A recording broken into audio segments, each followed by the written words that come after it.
وتاني يوم رمضان حضراتكم سلام الله عليكم ورحمته وبركاته. تاني يوم رمضان وافطار صوم مقبول ان شاء الله، وافطار شهي. مع ان حضراتكم افطار شهي دي حضراتكم اتمناها ليكم حضراتكم الايام دي، يعني الايام الفتره اللي فاتت كان ممكن تقرر انت تفطر ايه، ان عندك اكتر من نوع.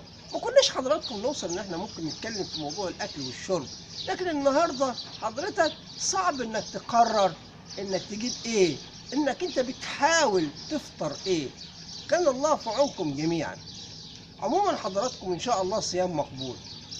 حضراتكم هنتكلم النهارده عن فكرة ألوهية الحاكم، يعني أن تجسد الدولة في الحاكم.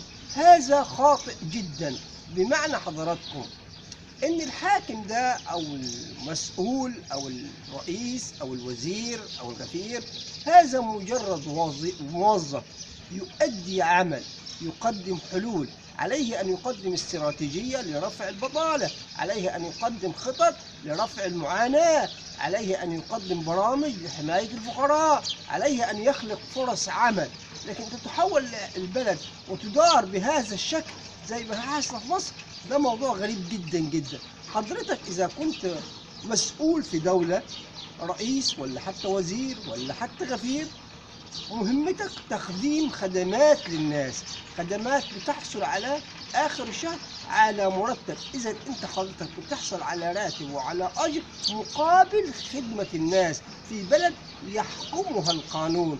لكن فكرة أن تجسد البلد في شخص، هذه فكرة خطأ، وده بيسبب تأخير الناس، تأخير الشعوب، يبقى فيه زي الأمم زي ما بيقولوا. لكن الدول تدار من قبل قانون ومؤسسات يعمل على راحة الفرد، يعمل على خلق فرص عمل، يعمل على تحسين الأوضاع المعيشية، يعمل على رفع المعاناة عن الناس.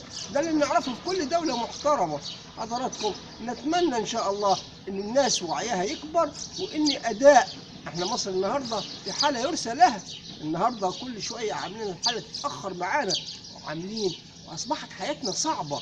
يعني حضراتكم أصبحت العيشة على الناس قاسية، أصبحت الحياة على الناس شبه مستحيلة. زي ما قلت لحضراتكم يمكن من فترة مش بعيدة كان ممكن حضرتك مش عارف تاكل ايه على الفطار وتتفنن وتعمل حاجات كتيرة، لكن النهاردة حضرتك مش قادر تاخد قرار ممكن تفطر ايه على رمضان.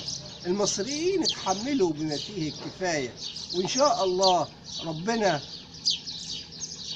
ربنا يكرمهم بالتغيير.